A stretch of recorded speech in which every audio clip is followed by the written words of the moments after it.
So we're about to rehouse my Avicularia Metallica. I got this one from Jamie's Tarantula during her Black Sunday sale, Black Friday sale, not Black Sunday, that sounds sacrilegious.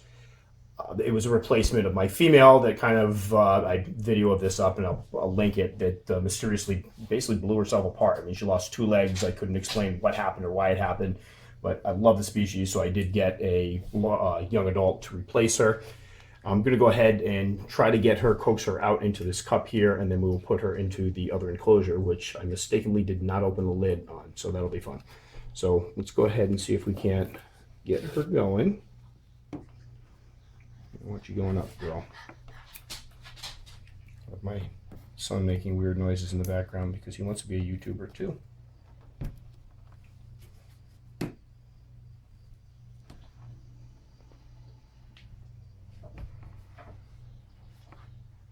Oh man. Really wasn't sure how this was going to go because she tends to be a little skittish, but she's being very, very good. I mean, that's about as laid back as you can get. If you want to get, I'm going to see if Billy can get a picture of her. I'm going to try to get a good shot of this one. I did kick my camera onto full HD. My monitor is only 720, I think, or whatever the not true HD is. So I normally haven't been filming the videos in full HD, but I know a lot of people watch these on their TVs where they do have full capabilities. So we're going to up the ante a little bit. So hopefully she's coming out pretty well. The metallic hairs, see on her legs and abdomen, which gives them the name Metallica because they really do kind of give it a metallic shine. So I'm going to go ahead and put the piece of cardboard on here. Sorry, I didn't give Billy a heads up. And as I'm opening this up, we'll talk about the husbandry a bit. Now, for Avicularia species, for years people were keeping them super moist. And now the general consensus is it's much more important for them to have good ventilation. The super moist enclosures and keepers' propensities to limit the ventilation was leading to very swampy conditions, poor conditions for these spiders to live inside in captivity. So a lot of people were reporting the old sudden avicularia death syndrome, which is when you have an evic that seems to be very happy, and then next thing you know, it's dead. For slings, and I will go ahead and add a graphic to this so people understand what I'm talking about. For slings, you can keep them in something like a large pill box or pill container, one of those bottles. You just have to make sure you ventilate it really, really well. And if you do, you don't want to oversaturate the substrate. They do appreciate a little moist substrate, and honestly, that goes for almost all slings of any species. You want to keep the substrate a little moist, but you also want to make sure the ventilation goes through.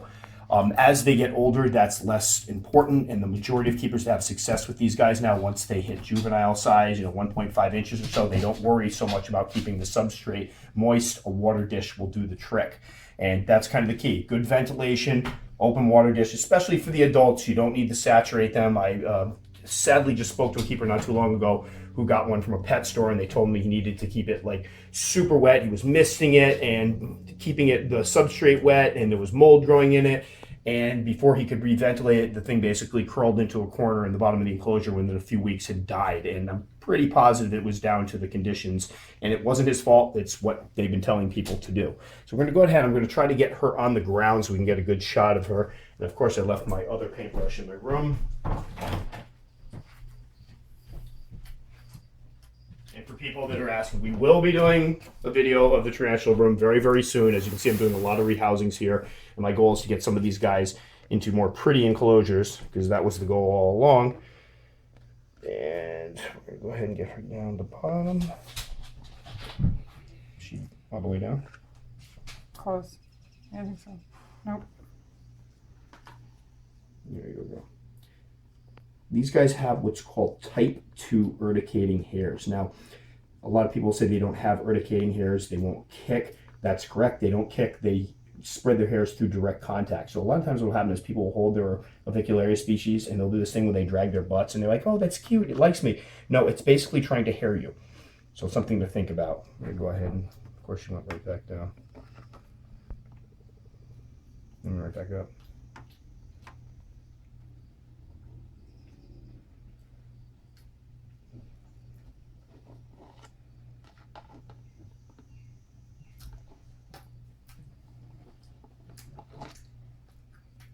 All right, you want to get a shot of that with the light, or her with the light. Hopefully she shows up nice. Get a nice good zoom. There we go. Now you have to zoom. And you can see kind of the bluish hue on her legs. Just a gorgeous, gorgeous spider, and I'm hoping this shows up. I'll go ahead and grab this for a second. Should I get closer? And I'll pass back off to you.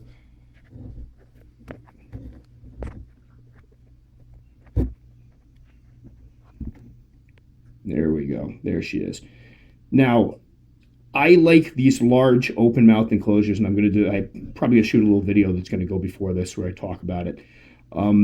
This is enough height for them. You just need to give them enough so they can get up off the ground. If you notice, it's got the cork bark there. She can get up onto the cork bark. A lot of times they'll just hang out right on the sides of the enclosure.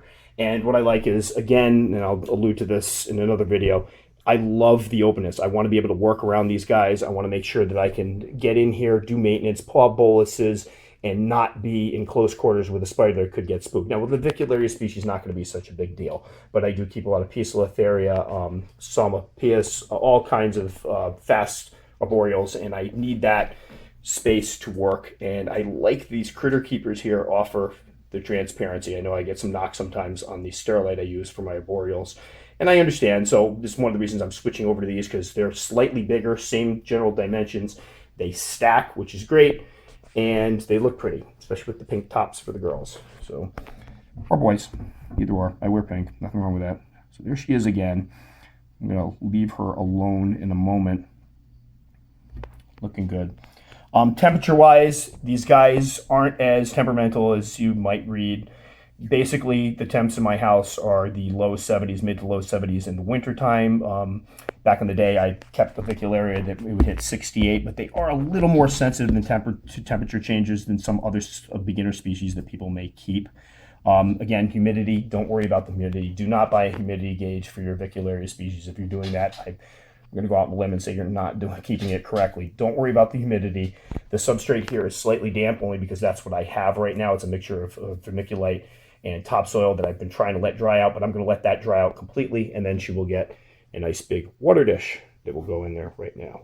So there we go, Avicularia Metallica. Awesome species, one that I would recommend on the slightly more difficult beginner species. I recently added Avicularia to my list of beginner species because people do have luck with them. They're just a little bit more temperamental to husbandry issues. So for people getting just into the hobby that haven't got their husbandry down, it's something to think about, that these guys will be a little less tolerant if you goof something up. And again, I speak to that one that was kept, super moist.